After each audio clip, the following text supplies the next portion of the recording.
Buat Tengku Qori, beranikah kamu bersumpah di bawah Al-Quran membela nasab Ba'alwi?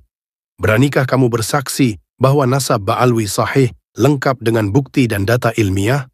Mungkin sebentar lagi, nasibmu akan sama seperti Gus Auzi. Oke, kita akan membahas malam ini terkait yang lagi rame, termasuk salah satu di antara sekian banyak yang saya katakan kejutan. Kalian masih ingat beberapa waktu lalu saya bilang ini bakal ada kejutan gitu. Tetapi ini bukan kejutan besar. Jadi ada yang meninggal, kalian jangan membuli, kita jangan membuli orang yang meninggal, saudara. Seorang muslim walaupun dia mukibin, ya kan? Kita senantiasa berduka cita dan juga mendoakan supaya beliau sekurang-kurangnya ditolong sama Al-Imam Faqihil Muqaddam, ditolong sama habaib begitu. Setelah beliau ada di alam barzah begitu. Dan diampunkan dosa-dosanya oleh Umar Muhdor begitu. Nah, kita doakan, kita nggak boleh membuli orang yang meninggal.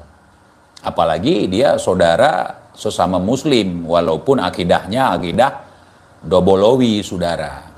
Ya, nggak boleh kita menghina, kemudian mengolok-ngolok orang yang udah mati. Itu tidak diajarkan oleh Wali Songo, dan juga Kiai Imaduddin Utsman Al-Bantani tidak mengajarkan kita hal yang seperti itu. Jadi kalau kita mengikuti guru-guru kita, ulama-ulama di Nusantara, ya kita nggak boleh seperti habaib, seperti ajaran habaib. Caci maki orang mati bilang kualat. Orang mati bilang karena tidak menghormati habaib gitu.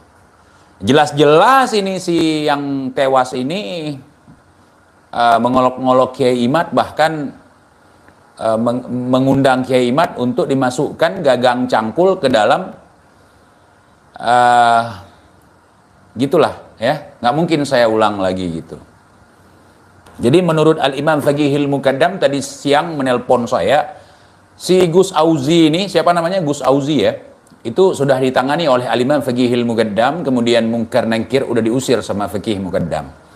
Dan kuburannya sudah menjadi lahan surga. Beliau syuhada. Demi membela nasab rungkat, beliau rela mati, saudara. Kebetulan saya berteman baik dengan Al-Imam Faqihil Muqaddam. Beliau bilang bahwa kubur beliau sudah aman, steril gitu. Makanya agak sibuk sedikit malam ini Faqih Muqaddam mondar-mandir dari kuburan beliau mungkin ke tempat saya gitu. Dan beliau sudah ngajarin, "Man rabbuka?" Habib Abu Bakar bin Salim. "Wa ma nabiyuka?" Habib Abu Bakar bin Salim. "Wa ma imamuka?" Wa Habib Abu Bakar bin Salim. Beliau sudah fasih. Jadi apa yang kita petik dari pelajaran ini? Bahwasanya mubahalah tunggal itu tidak ada di dalam syariat Islam. Mubahalah tunggal. Mubahalah itu boleh kita lakukan apabila dalam kondisi kepepet sekali, di mana kita difitnah, di mana orang tidak percaya tentang kejujuran kita, kemudian terjadi kisruh antara dua golongan, dua kelompok gitu. Jadi keduanya itu harus menghadirkan dirinya dan keluarganya. Di situ baru sumpah mubahalah. Jadi jangan serta-merta, kalian gampang sekali bersumpah. Apalagi mubahalah tunggal itu. Karena kalau saya lihat, ini problemnya, yang pertama ajal memang. Yang kedua, kesannya kayak main-main dengan mushaf Al-Quran. Beliau bersumpah, ya kan? Bersumpah laknat secara mandiri, secara pribadi dengan seorang diri, tidak ada pihak penentangnya gitu. Kemudian menenteng mushaf Al-Quran, menaruh di atas kepala, kemudian bersumpah tentang sesuatu yang sudah nyata, terpublikasi, tentang tersambungnya nasab Alwi kepada Rasulullah Shallallahu Alaihi Wasallam. Nah, beliau mengikrarkan, bersaksi tentang sesuatu yang beliau tidak fahami. Nah, di situ masalahnya. Beliau sendiri tidak memahami apa yang beliau ikrarkan di dalam sumpah laknat tersebut. Akhirnya ya, sebelum beliau mati itu beliau udah sebutkan, sebelum saya rungkat. Dan dengar, nanti saya putarkan video itu. Dan kalian tunggu, ada lagi. Nih, ingat nih, kata-kata saya. Nah, walaupun kalian percaya dengan tesis Kiai Imaduddin Utsman Al-Bantani, jangan mubahalah. Sesuatu yang sudah kita yakini kebenarannya, dan banyak orang yang meyakini kebenarannya, untuk apa kita mubahalah? Ingat, sumpah itu tidak bisa dijadikan sebagai alat bukti. Atau sumpah itu merupakan alat bukti yang paling lemah. Contohnya, koruptor itu bersumpah. Ujung-ujungnya korupsi juga, ya kan? Pejabat itu disumpah untuk tidak korupsi dan segala macam. Ujung-ujungnya korupsi juga. Gitu. Kemudian sumpah itu tidak bisa dilakukan di pengadilan. Seandainya sumpah itu bisa dijadikan sebagai patokan untuk sebuah kejujuran, maka sungguh banyak sekali orang-orang yang melakukan kejahatan kemudian bersumpah palsu harus dibebaskan. Banyak orang yang bersumpah mempertahankan kebohongan di zaman sekarang, itu disebut dengan orang-orang yang munafikun. Mereka rela bersumpah dengan nama Allah, alhasil mereka berdusta, atau mereka tidak tahu apa yang sedang mereka ikrarkan. Hati-hati teman-teman, jangan gampang bersumpah. Kita sekarang percaya dengan temuan Kiai Imad tentang tesis yang dibuat oleh Kiai Imad, dan saya sebelum tesis itu ada, saya sudah percaya itu kalau mereka bukan cucu Nabi. Saya bisa mencium darah mereka, saya bisa mencium aroma tubuh mereka, saya bisa mencium gelagat-gelagat busuk yang ada di mereka. Gitu. Dan dari ajaran-ajaran mereka tentunya. Nasib baik Kiai Imad muncul dengan tesisnya, dan tesis itu menjadi salah satu penyelamat daripada saya. Setelah saya berargumentasi mengatakan bahwa mereka itu bernarasi bahwa saya mengatakan mereka itu bukan cucu Nabi, dan saya tidak percaya mereka cucu Nabi. Sampai sekarang saya masih komitmen seperti itu. Mungkin sampai satu hari sebelum kiamat datang saya masih komitmen seperti itu. Kecuali mereka bisa membantah apa yang dipertanyakan oleh Kiai Imad, mereka bisa jawab pertanyaan-pertanyaan Kiai Imad seputar itu, dan sampai sekarang belum ada jawaban. Jawab ada, tapi asal jawab. Dan itu nggak nyambung dengan apa yang ditanyakan oleh Kiai Imad. Aku sudah taubat jadi mukibin. Aku kembali kepada ajaran yang diajarkan oleh Rasulullah Shallallahu Alaihi Wasallam. Meminta kepada Allah, bukan kepada Habib, bukan kepada kubur Habib, bukan kepada makam sambal yang abal-abal itu. Sebentar, saya putarkan sebuah video yang mungkin menjadi pelajaran buat kita semua, di mana ada mubahalah tunggal yang dilangsungkan di dalam aplikasi TikTok oleh seorang Gus yang bernama Gus Auzi Muhaimin.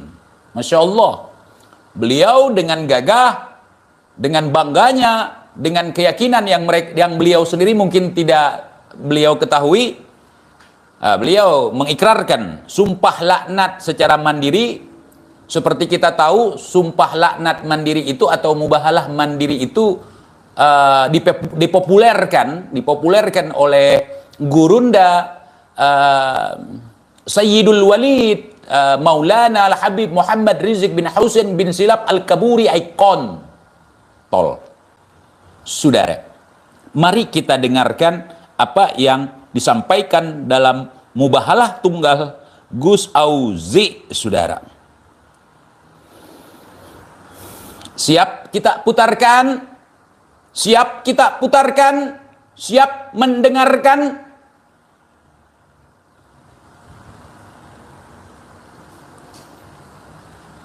Alhamdulillah, saudara. Mat Imaduddin, ya, datanglah ke Bojonegoro. Tak sodok pantatmu pakai gagang pacul, ya. Datang ke Bojonegoro. Gagang pacul.